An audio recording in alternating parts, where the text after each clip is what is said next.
Ang lulutuin ko ngayon ay chicken broccoli stir-fry with peanut in teriyaki sauce.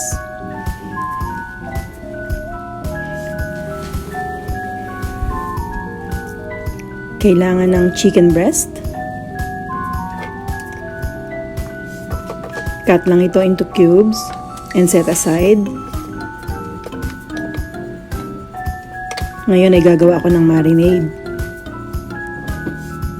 Kailangan natin ng soy sauce,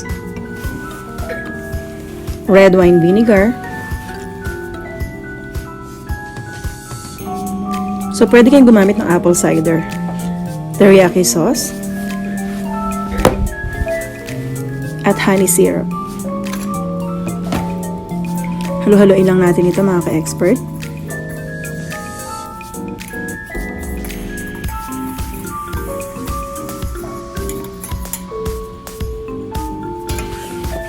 At ihalo lang natin ito sa nahiwa na natin na chicken.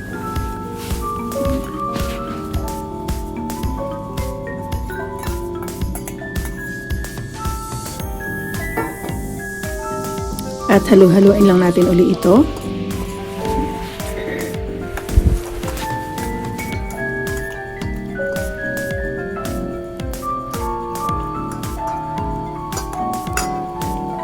Season natin ng ground black pepper,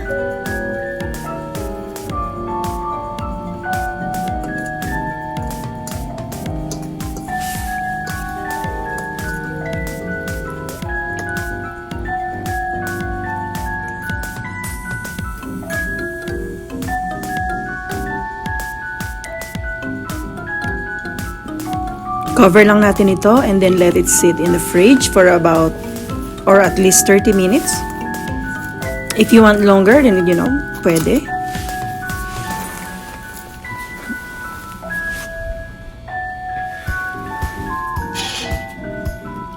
Then magto-toast na ako ng peanuts. Toast lang natin to until lightly brown at iset aside natin ito. So ngayon naman ay magigisa na tayo ng bawang at sibuyas sa ating napainit na mantika sa ating pan.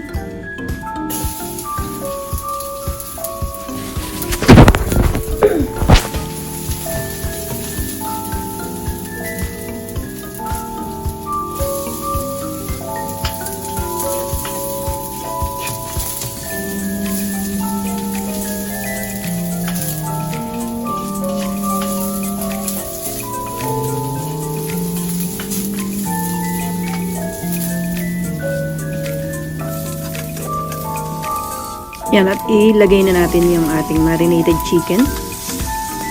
Igisa lang din natin ito. Yan, halu-haluin natin para wag siyang mag-stick na ating kawali.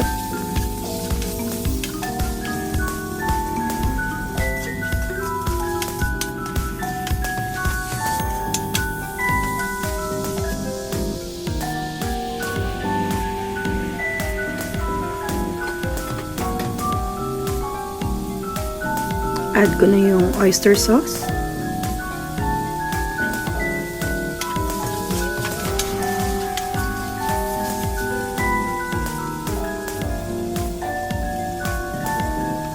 At dark soy sauce.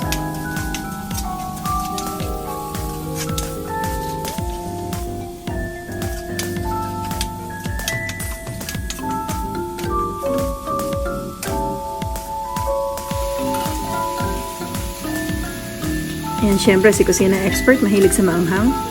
So, maglalagay ako ng chili peppers.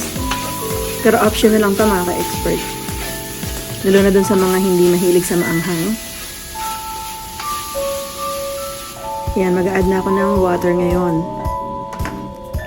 At hihintayin ko lang itong kumulo hanggang sa lumambot yung ating chicken. At nag-add na rin ako ng spring onion at konting tabasco sauce. So yan, let it simmer lang mga ka-expert. And then yung na-blanch ko na broccoli ay yan, ini-add ko na siya. Yan, halu-haluin lang natin ito. Yan, madali na lang maluto kasi luto na yung ating broccoli. So hindi natin kailangan na palambutin yung broccoli. Masarap lang talaga to na half cook At i-add ko na yung toasted peanuts. So para sa mga may peanut allergy, omit nyo na lang po yung peanut. So cook natin to 2 to 3 more minutes. At tapos na, luto na ang ating recipe for today. So yan, ready to serve na to. Ilagay na natin sa ating serving bowl. At yan mga ka-expert, ang ating recipe for today. Yan, happy cooking mga ka-expert. At sa mga kung hindi pa po kayo nakaka-subscribe, subscribe na po and hit the notification bell